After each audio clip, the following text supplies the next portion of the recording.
Hello mga ka-blessings! Welcome sa aking channel, lalong-lalo na sa mga bago. Hello po!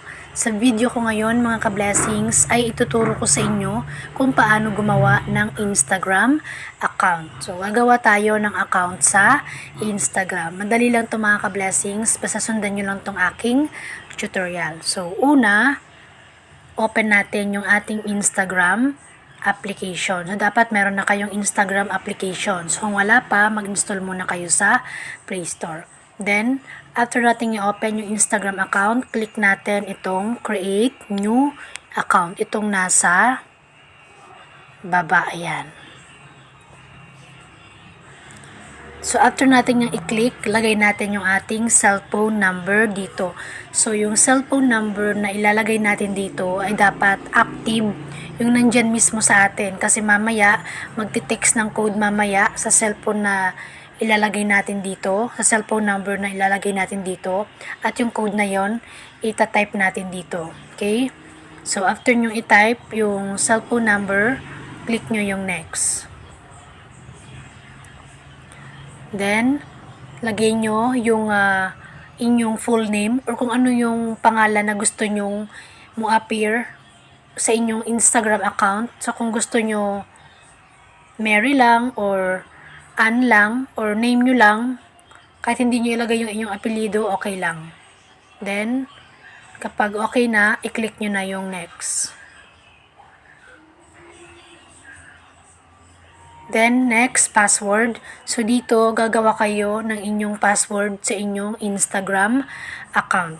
So, sabi dito, dapat at least 6 siya kapiraso. Either puro letters man yan or puro numbers. Then, kung gusto nyo makita yung tinype nyong password, click nyo lang tong mata or eye icon para masigurado nyo yung tinype nyong password. So, dapat hindi bababa ng 5 yung password na gagawin nyo. Dapat 6 letters or numbers pataas. Then, kapag okay na, click nyo na yung next. Then, click nyo lang yung save. Then, dito, lagay nyo yung inyong birthday. Then, click nyo yung set kapag okay na. Then, click next. Then, dito, sa username naman, so may nakalagay dyan na given na username.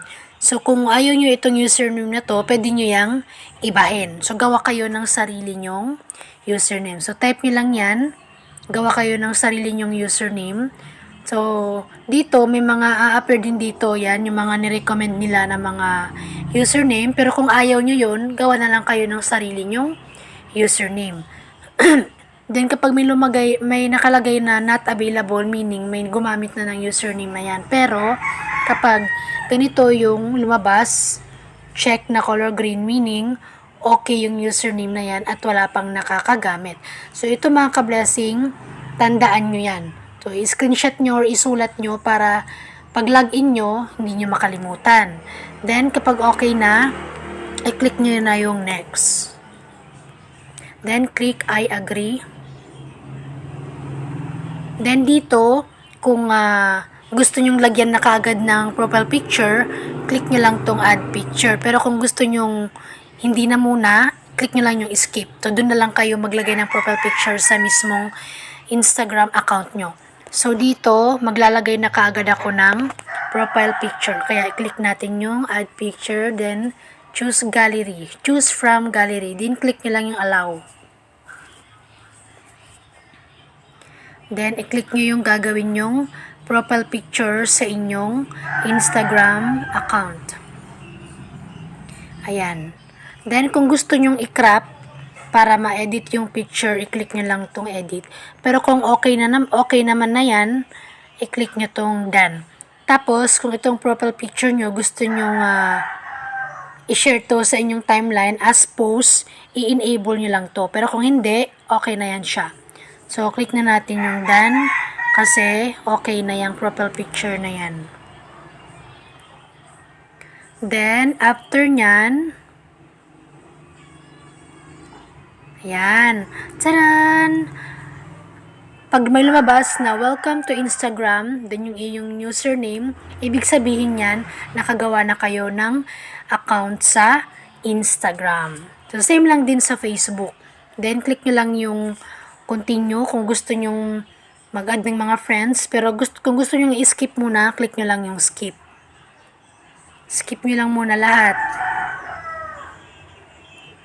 Ayan, then, punta kayo sa inyong profile picture sa baba.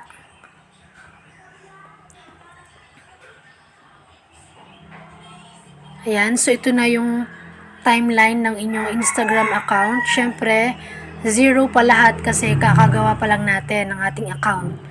So, meron ng profile picture kasi nilagyan na natin kanina. So, ganun lang po kadali mga ka-blessings gumawa ng Instagram account. So, kung meron kayong mga katanungan na hindi ko nabanggit sa video na ito or hindi nyo naintindihan, pakicomment nyo na lang sa baba. I hope mga ka-blessings na after nyo ito mapanood ay alam nyo na kung paano gumawa ng Instagram account.